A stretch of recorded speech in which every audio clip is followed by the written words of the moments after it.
Local man, 40-year-old Stephen Griffiths, a mature student, and charged him with the murder of the 3 women. He appeared at Bradford Magistrates Court and is currently on remand while investigations continue.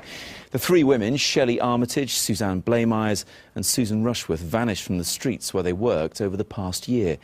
Only 2 of the bodies have been found so far. Their disappearances have brought back memories of the Yorkshire Ripper. Peter Sutcliffe murdered 13 women and attacked several others in the same area before he was finally caught. He was sentenced to life imprisonment in 1981 and is now held at Broadmoor Hospital. His was one of the crimes that shook the world. January 1981. The biggest manhunt in police history comes to an end. The police have arrested 34-year-old Peter Sutcliffe, the serial killer dubbed the Yorkshire Ripper. The first blow that felled me. Then there was 4 more blows after that. In 5 years, Sutcliffe brutally murdered 13 women. The skull, when you touched it, you could feel that there were multiple fractures all over the place. He claimed he was on a divine mission. He was adamant that God had given him this mission to rid the world of prostitutes. Seemingly eluding the police at will. He kept giving us the slip, and he was always one step ahead of us. This is the extraordinary story of how Britain's most notorious serial killer was finally caught. This man brought fear to the whole of this community.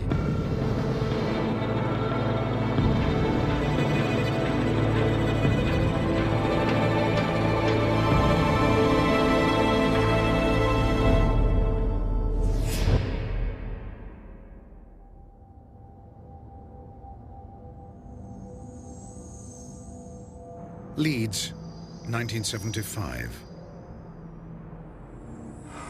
The unidentified body of a woman is discovered in a playing field in the heart of the city.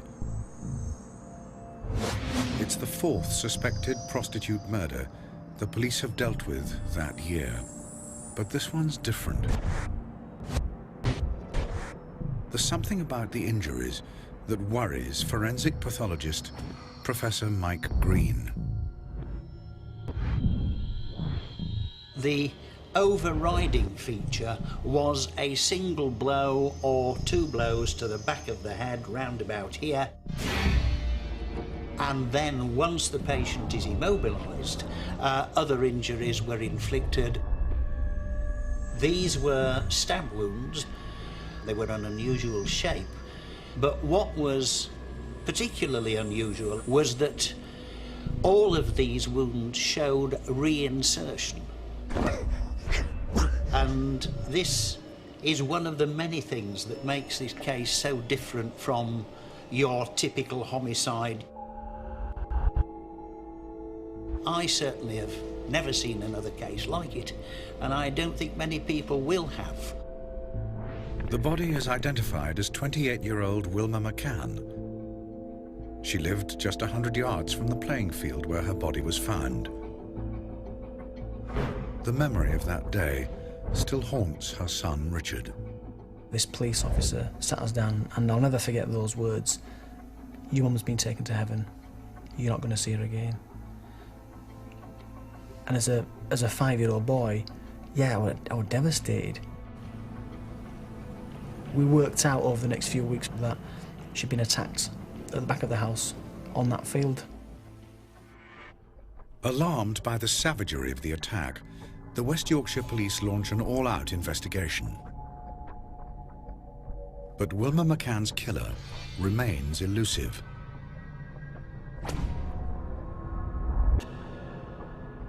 "12 weeks later, another body turns up in the back streets of Leeds. A letter inside the woman's bag identifies her as 42-year-old Emily Jackson. Pathologist Mike Green notes a disturbing pattern beginning to form. By the time you're on to the second case, the similarities began to emerge. Again, there is a head injury, there are injuries to the abdomen, and of course, occupational similarity, a woman who is a working girl, as they say.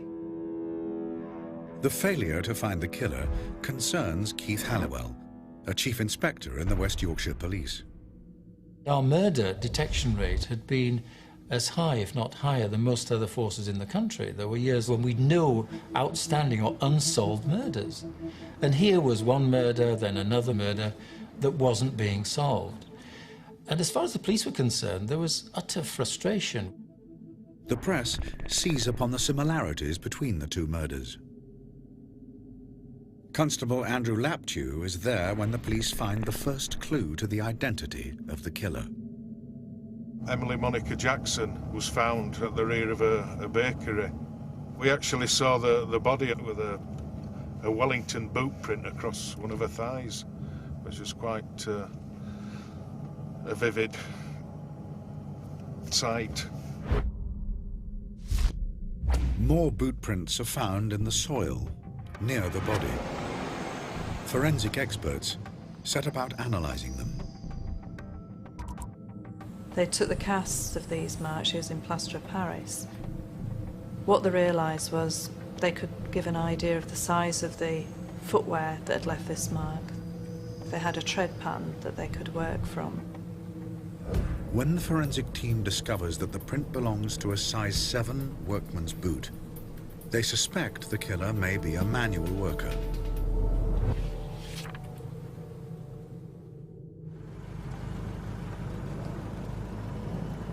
For a year, no more bodies turn up. The trail turns cold, and talk of a serial killer stops. Any ideas on where we can go?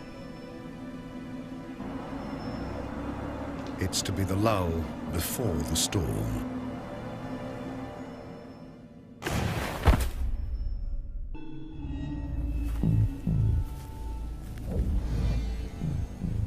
Two women have been found murdered in disturbingly similar ways in the city of Leeds.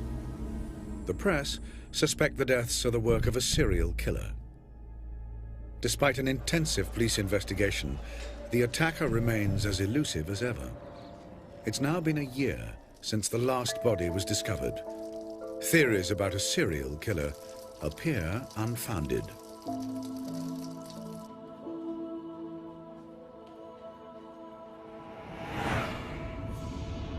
That is all about to change.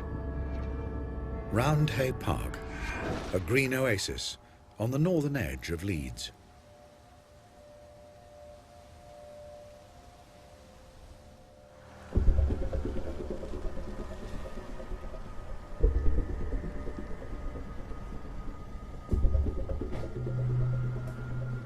On February the 5th, 1977, the tranquility of the park is shattered.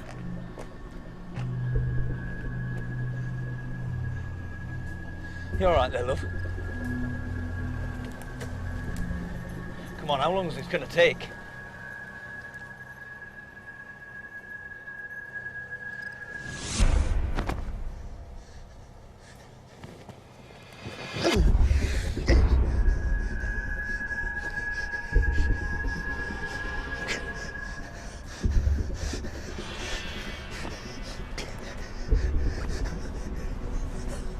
To pathologist Mike Green, the wounds are worryingly similar to the two earlier murders.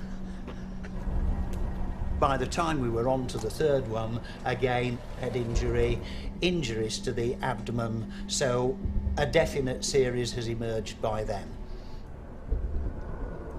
The worst fears of the police are confirmed. A serial killer is at work. The senior officers that were involved in the early stages of the case put two and two together, and because of the method of the victims being attacked, i.e. the hitting on the head with a hammer and then subsequently the stabbing, multiple stabbings, it became evident that it was the work of one person. The dead woman is named as 28-year-old Irene Richardson. Marks in the mud around the body reveal another disturbing twist to the murder. Whoever had done it put himself in the position of the first person coming round the corner, and almost like a film or television producer, you could imagine him framing his shot and saying, no, that's not quite right, let's go and spread the legs a little bit more. And you could see the drag marks on the ground where the body had been rearranged at least twice, possibly 3 times, for maximum effect. There wasn't just arrangement of the body, there was arrangement of the possessions. The boots had been neatly arranged across the legs. The contents of the handbag had been neatly arranged to one side. A careful search of the area reveals something the killer didn't mean to leave behind: tyre tracks. The police quickly draw up a list of the 100 makes of car that use the same tyres. The police start tracking down the 53,000 car owners of these different models. Despite contacting over 30,000 owners, no new information emerges. The search is called off. It's a sickening blow to the police. We were pretty depressed, really, because there were all these murders and attacks happening, and we weren't really getting anywhere, despite the massive effort and work that had been put into the inquiry. After 3 deaths, the police were no nearer catching the murderer. Yet 18 months earlier, they'd been handed a description of an assailant whose method of attack matched the killer's.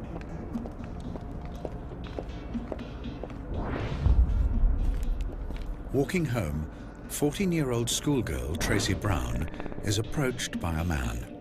He just seemed very unassuming, and I wasn't aware that I should have any fear with this person. And I didn't feel that I was in a dangerous situation with him. What happened next still haunts Tracy over 3 decades later. I just felt like a dull thud. There was no pain. It was that hard, it was knocked me senseless. And it just felled me. And I was just on the ground, and it was hitting me again. I didn't even panic, I just remember just saying, oh, stop, please, just stop. Disturbed by a passing car, Tracy's attacker runs off. Despite spending over a week in hospital, Tracy is able to give police a clear description of her attacker. He had dark Afro-style hair, a really dark full beard, swarthy complexion, very dark eyes, almost black eyes. Even with the photo fit, the police can't find a convincing suspect.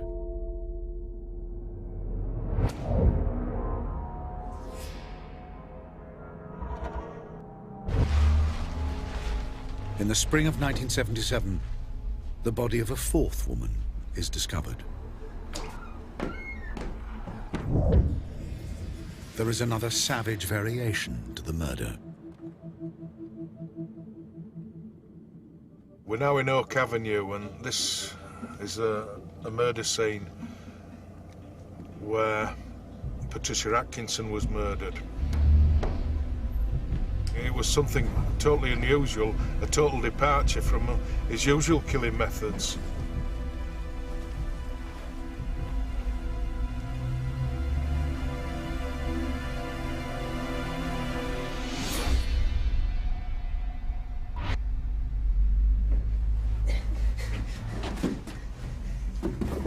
It's the first time a body has been found indoors, and the attack shows a disturbing escalation of violence. The head injuries were infinitely more severe. The skull underneath the skin was the classical bag of marbles skull, as it's called in pathology. When you touched it, you could feel that there were multiple fractures all over the place.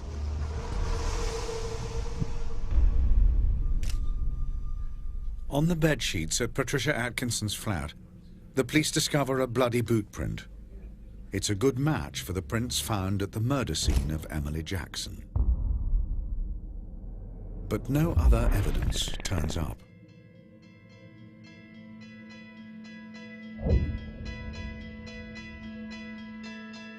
In 18 months, the killer has taken the lives of 4 women and left 13 children motherless. The police make 2,300 house inquiries and take over 2,000 statements, all to no avail.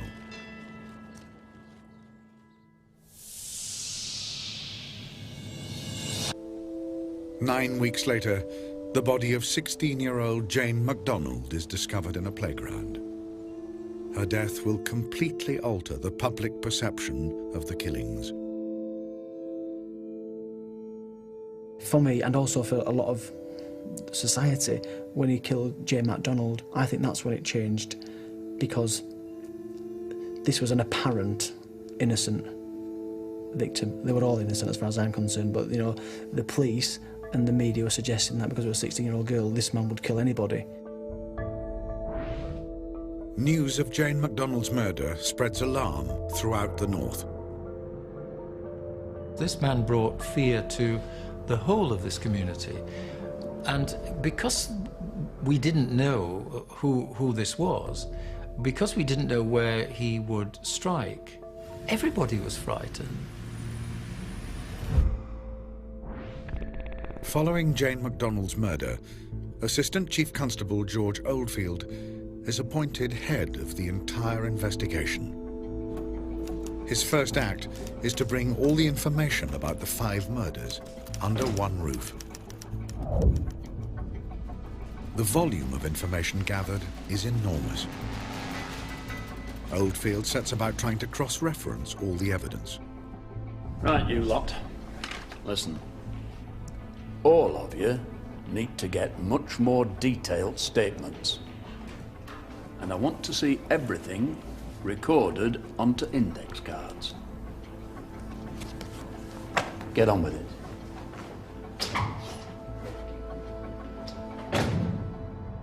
But the index card system proves inadequate to cope with so much data. As barrister for the prosecution, Harry Ognall recalls. They had so many tons of paper there that they actually had to reinforce the floor to take the weight.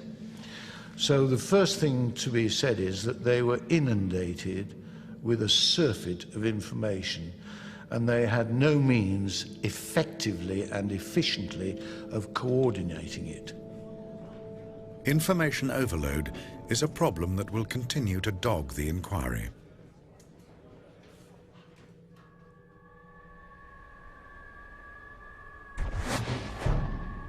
The killer's 6th victim is found in an allotment near a cemetery in Manchester. The body is identified as 20-year-old Jean Jordan.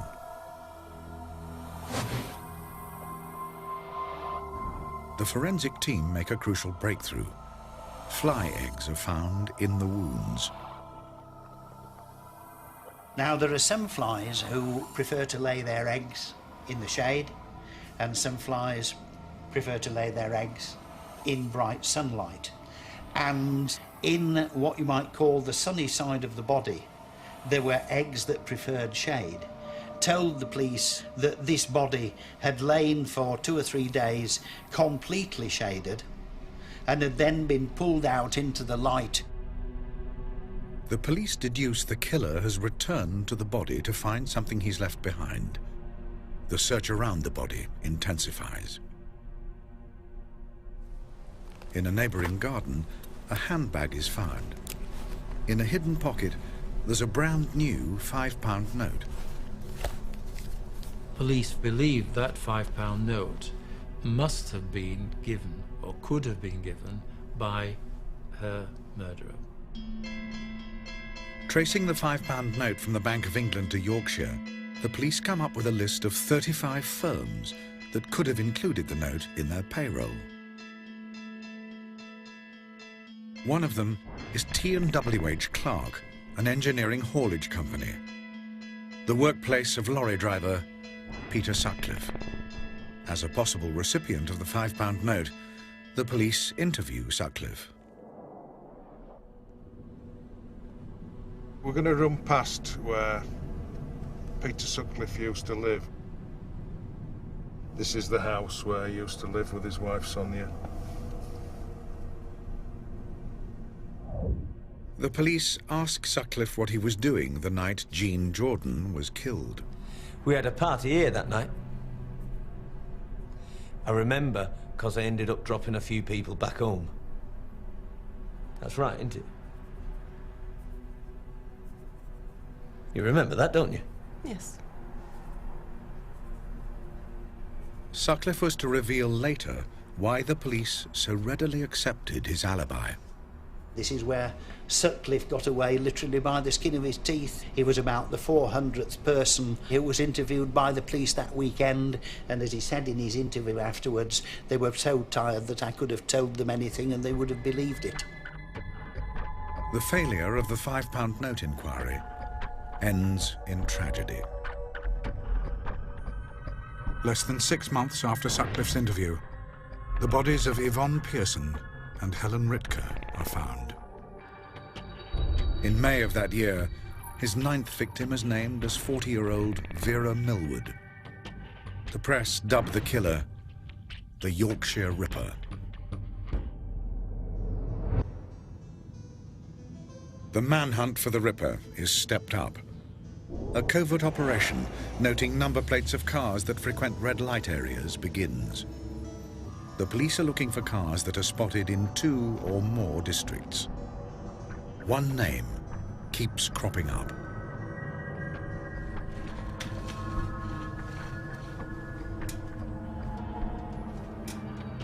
Sutcliffe had been sighted in the red light areas 3 times in Leeds, once in Manchester, and numerous times in Bradford, in excess of 70 sightings in Bradford. Here again. I would offer you a seat, but...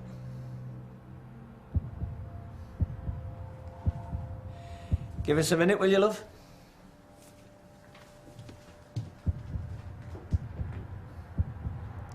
How many times do I have to tell you? I drive through the centre of Bradford on my way home. And I haven't been to Leeds in ages. I've no reason to. So, if you don't mind.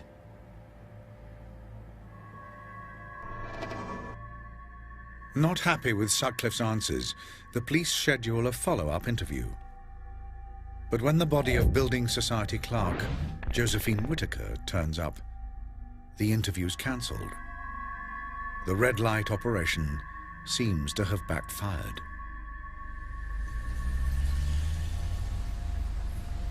Police activity was so intense that he would have been spotted in the red light areas, so I decided to select his victims elsewhere, away from the red light areas. Forensics analysis of the Whittaker murder scene uncovers a boot print. A worn-down area on the right boot suggests the wearer could be a long-distance driver. It's another clue pointing to Sutcliffe as the Ripper. But when a seemingly vital piece of evidence is handed to the police, they're to be led down a different path, with tragic consequences.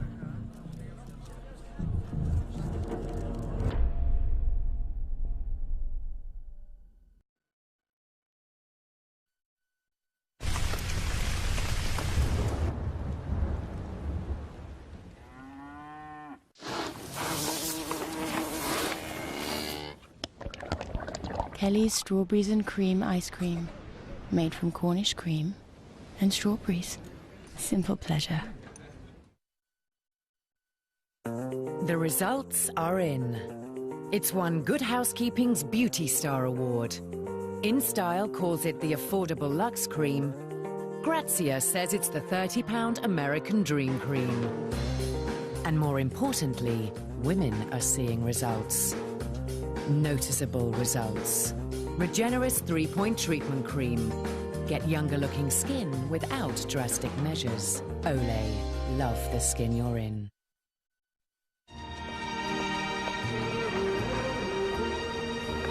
Welcome to my world. Won't you come on in? Welcome to my world. It's not too late to book your perfect summer holiday. Thompson Holidays, built with you in mind. Be prepared and keep your legs perfectly smooth. Now with essential oils, new Veet Supreme Essence Wax Strips. Simply warm, peel, apply and remove. Then wipe for luxuriously smooth skin that lasts up to 4 weeks. Discover the smoothness of Supreme Essence. Veet, what beauty feels like.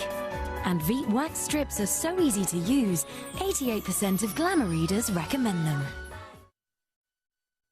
I was a lady once, or was it twice? Morning!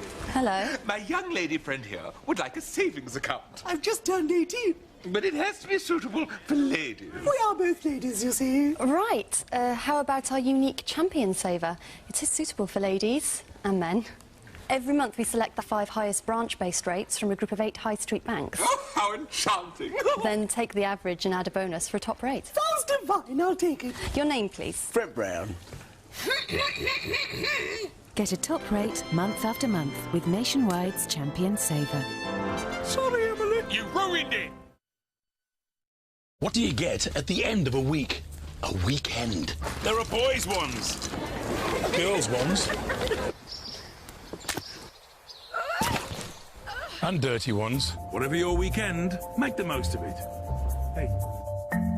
With king-size beds, hundreds of city locations and on-site restaurants. From just £29, make your weekend a Premier weekend. Premier Inn. Everything's Premier, but the price. A small house would cost you about £100. Helicopter costs £1,050,000,000. 11 pounds. £11. It's lucky Mum's good with money. She knows the KFC bargain bucket, 8 pieces of original recipe chicken and 4 fries is only $9.99. The sports channels, a couple of quid a month. The KFC bargain bucket, only $9.99. Charlotte has an undiagnosed form of primordial dwarfism. Age 2, she weighs the same as an average newborn baby. I dressed my sister in my doll's clothes. What will the future hold for the world's tiniest girl? Extraordinary People, next Monday at 9 on 5.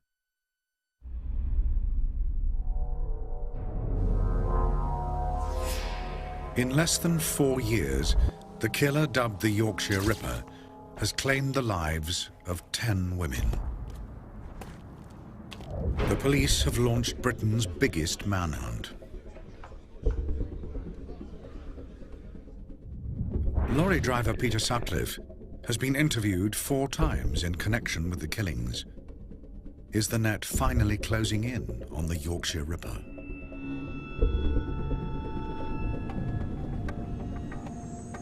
In June 1979, the head of the Ripper investigation, George Oldfield, receives a tape recording from a man claiming to be the killer. I'm Jack. I see you are still having no luck catching me. I have the greatest respect for you, George. With the voice having an accent from the northeast of England, the suspect is dubbed Wearside Jack. A crucial decision has to be made. Do we believe this is the man and we go full pelt for it? Or do we think it is some hoaxer that, we just sort of ignore it and play it down? We've been waiting 4 years for him to do something stupid. And now he's done it. If this bugger thinks he can send us a tape, taking the mick out of us, and get away with it, then he's very much mistaken. So the decision was we go with it, and if we go with it, we go with it firmly and we go with it positively. And that's what George did. The accent becomes a key part of the killer's profile. This is the elimination criteria. Shoe size 9 or less, blood group B. And he lives, or works, in Yorkshire. But there is no doubt he's a Geordie.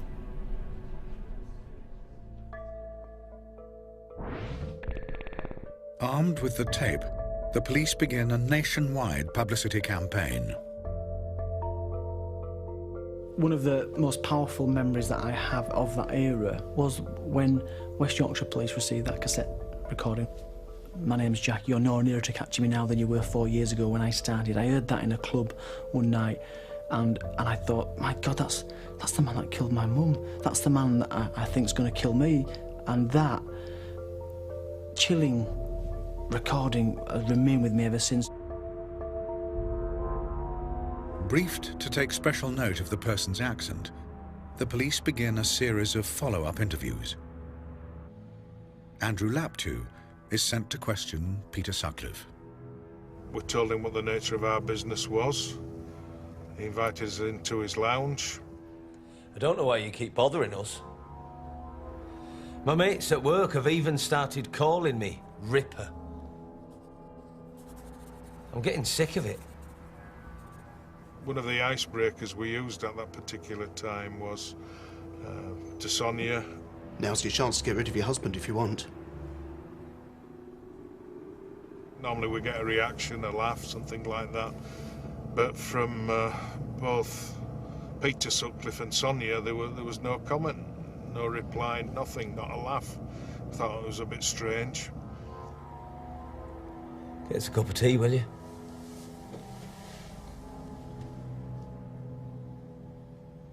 And as we continued our interview, we sort of started developing ill feelings about Peter Sutcliffe, that it just didn't seem right. Very cagey, very unresponsive. Listen, I don't use prostitutes. I never have. Why would I?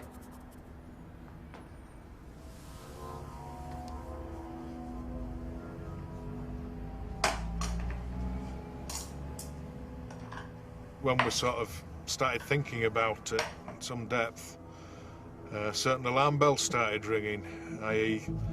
his general appearance, which completely fitted the photo fit. The shoe size fitted footprints that were found at scenes of crime. His firm, W.H. Clark's at Shipley, were featured in the £5 note inquiry.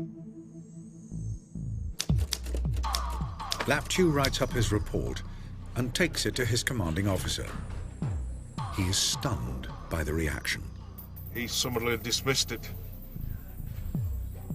I was gutted, absolutely gutted. Not so much because I've been rejected, but the way I had been rejected. That I'd been made to look pretty stupid. And that was the hurtful part. The biggest factor, which went to negating my report, I assume was because he wasn't a Geordie. He didn't have the Geordie accent. Not everybody is convinced the voice is that of the Ripper. George Oldfield came over to the farm and played this tape. And I just remember listening to it. I said, no, it's not him.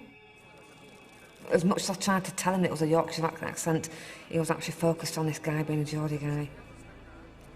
And it was getting a little bit frustrating himself, because I just thought that I wasn't telling him what he wanted to hear.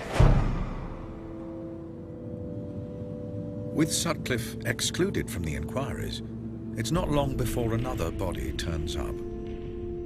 On the 2nd of September 1979, the killer strikes again. This area is Backash Grove, where Barbara Leach, a student at Bradford University, was found. She was assaulted, stabbed, and then dumped in a niche normally reserved for dustbins in this back alley.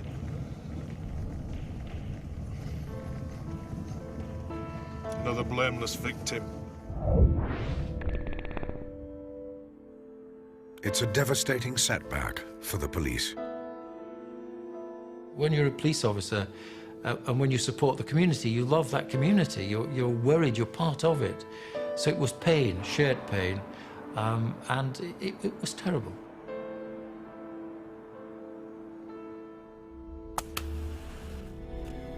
Pressure mounts on West Yorkshire Police to call in outside help. George, why don't we call in the Yard? New Scotland Yard? Those useless buggers haven't caught their own Ripper yet. Go on, lad. Get yourself home.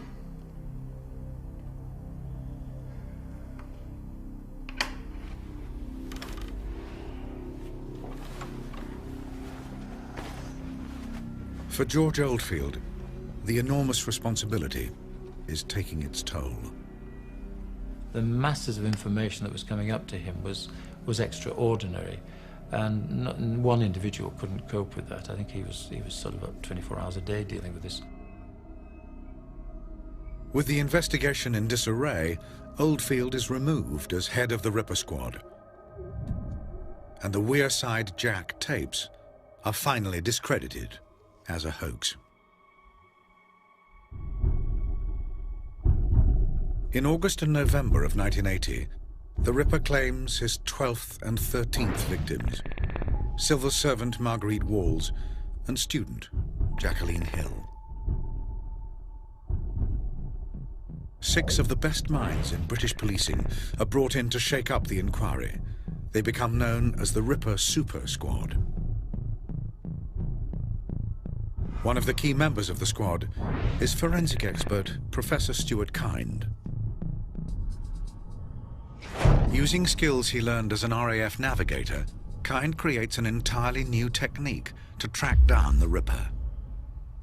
By cross-referencing the location with the time of each attack, Kind pinpoints the most likely place the killer comes from as Bradford, the town where Peter Sutcliffe lives.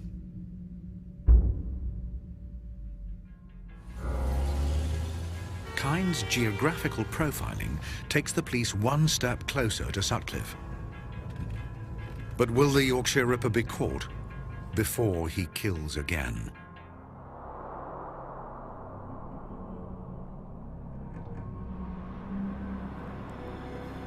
On the 2nd of January 1981, Sergeant Robert Ring and PC Robert Hydes make a routine check of an area used by prostitutes.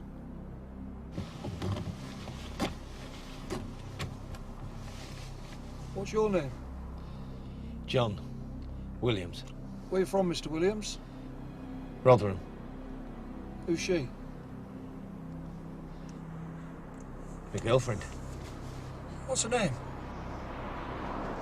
I don't know. I haven't known her that long. Are you trying to kid? Do I look like I've fallen off a Christmas tree?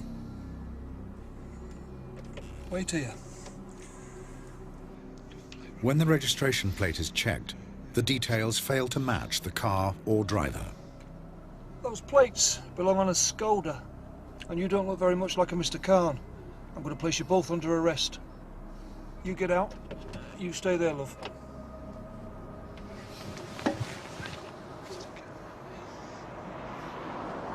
Wait! Where do you think you're going? Come back here! I need the toilet. We can go to the toilet over here, where I can keep an eye on you. Forget it. They took him to the police station where they began to suspect. They thought that maybe this chap isn't just a punter. He could be the Yorkshire Ripper. The following day, Sutcliffe is questioned by the Ripper Squad. I gave 3 people a lift. They offered me £10 to take him home, so I did. It's only when I got to Sheffield I decided to use the money to go with a prostitute. I thought you said you'd never been with a prostitute. I didn't mean... What I meant was, I didn't want to have sex with her. I just wanted to talk about the problems I'm having at home. You're telling me you've never had sex with a prostitute? How many times... Sutcliffe's appearance, shoe size, and where he lives all match the suspect's profile. But without solid proof, Sutcliffe will be released on bail. Will the Yorkshire Ripper once again evade capture?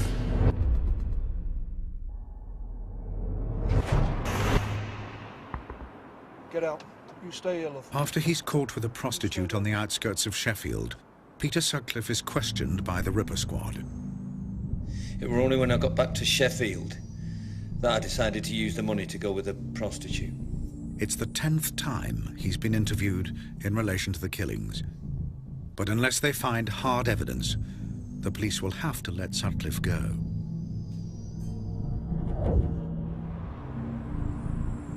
When Sergeant Robert Ring hears the man he arrested the night before is still being questioned by the Ripper Squad, he decides to follow a hunch. Remembering Sutcliffe had slipped away for a few seconds, he returns to search the area.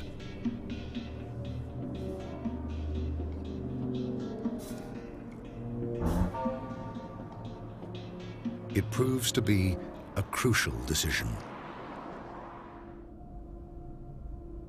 The police confront Sutcliffe with their findings. I think you've been leading up to it. Leading up to what?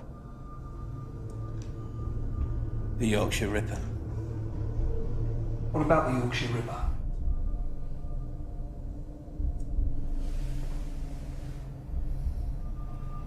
It's me.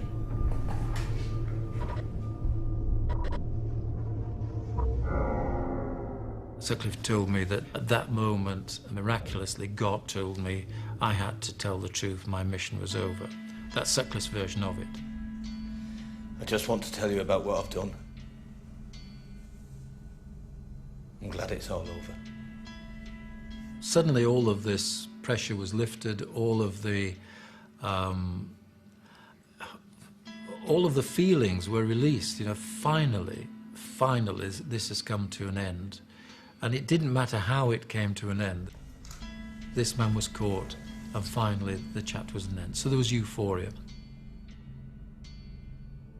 When I first heard that Peter Sutcliffe was a Yorkshire Ripper, it's very difficult to describe how I actually felt.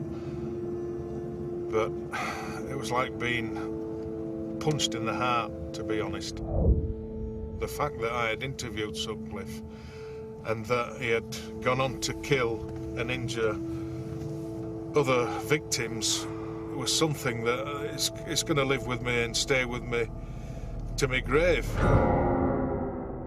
The public can finally vent their fury at the murderer. A man has been arrested in connection with the Yorkshire Ripper murders. He's been named as Peter Sutcliffe, a lorry driver from Bradford. People were outraged and enraged, and their emotions were boiling over outside the court in the streets. On the 29th of April 1981, the trial of Sutcliffe starts at the Old Bailey. Despite confessing to the killings, Sutcliffe enters a plea of manslaughter on the grounds of diminished responsibility. Sutcliffe's thesis, if I can call it that, was that having had an experience in a Bingley cemetery when looking at a gravestone of a dead Polish person, he'd had this message from God, which in fact conferred upon him a divine mission to kill prostitutes. Those involved with the case offer another reason why Sutcliffe killed. I think that his motive for causing the deaths of these women were for his own sexual gratification. I think it's the only way he could get any form of sexual satisfaction. I'm going to need you to take your clothes off. Forensics need them. The belief Sutcliffe is a sexual predator is further supported with the recent revelation about a strange undergarment he was wearing at the time of his arrest. What the hell are those? Leg warmers. Made from a V-necked sweater, Sutcliffe's bizarre leggings were designed to protect his knees and leave his genital area uncovered. Because this garment, as I understand it, would have powerfully demonstrated that he was minded when he'd assaulted and in some cases, many cases, killed his victims, he would masturbate over their body. The trial of the Yorkshire Ripper lasts for 14 days.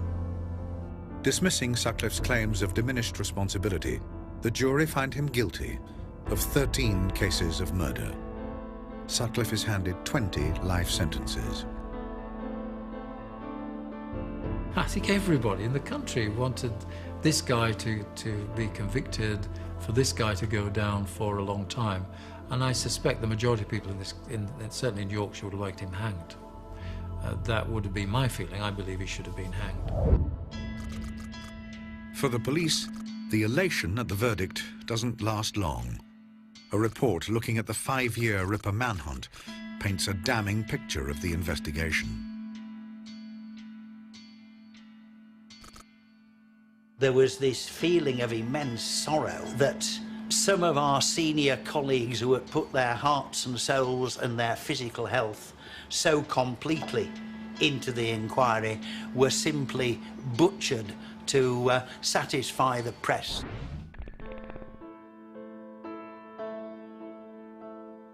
The Home Office report effectively ends George Oldfield's police career. Less than 2 years after his retirement, Oldfield dies, aged just 61 years old.